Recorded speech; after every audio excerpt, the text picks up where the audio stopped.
or done housed somewhere. You don't even know where. You can't go visit your stuff. It's also a shift in the idea of what is yours, and I think that is relevant here because due to crowdsourcing at one level, but more generally due to the way in which we tend to interact, we tend to communicate, we tend to develop ideas, it is a lot less clear, I think, now what is yours versus what is mine. So maybe it's appropriate that it all end up in the cloud. Pooh. Has anybody thought of the word cloud sourcing? I believe that you are probably the 100 million, but I haven't heard of anyone who has done so. So if you work it into a viable media source, I will work it into Wired. I have another question. Jonathan, have any of these words filtered into the legal system in that they are, when there's a ruling handed down by one of the district courts or even the Supreme Court, they've used these words in some of their rulings here that they appear to that kind of say? Well, there's the term genericide, which is a term for the point at which a trademark is so widely used in the general rather than the specific sense that ultimately that trademark is no longer something that can be legally protected. Like spam. Well, spam is at risk, and Xerox is a classic example of this. Examples that have crossed over include Yo-Yo and Elevator. I used to work for Muzak. And one of the main things that we did was try to protect it. When people said things like, I really hate that Muzak, they meant anything that was like elevator music. But Muzak, anyhow, I digress. I believe that they tried to sue John Cage at one point. Muzak did? I believe they were so. very litigious. And Google is now, of course. Google is the ultimate example of this, where probably I will get a cease and desist letter later tonight from them for mentioning to Google as a verb in the lowercase sense. So, this is very interesting because Yahoo had a campaign about 5 years ago or so, Do You Yahoo? And, of course, nobody did. Nobody does. And so you sort of have on the one hand... I Bing. that Yahoo is desperately trying to get their brand into greater circulation through a sort of intentional genericide that, of course, if that were to happen, they would start to put the brakes on it, whereas Google is trying to do the opposite. And, companies really want it both ways. Tweet is a classic example of this. Tweet being a term that, after the fact, Twitter decided they wanted to take it back. They wanted to trademark it, and they haven't gotten away with that. But this also, to me, speaks to the way in which companies are crowdsourced into being often much more so than in the past in the way that words are.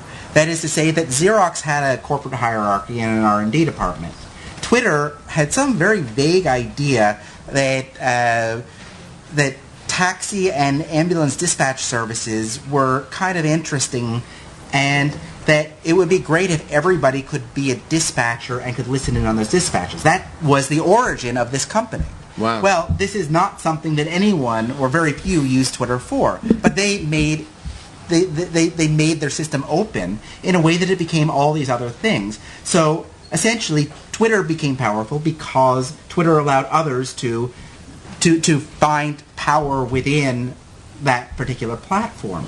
And so you have, I think, this tension in the language that is equivalent to the tension that is for the product, the corporate tension of who created it and who named it, and whether, in fact, all of it really not only belongs in the cloud, but belongs to the cloud.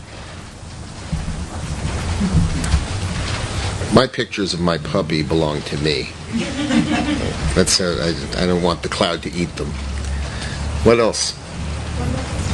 One more question?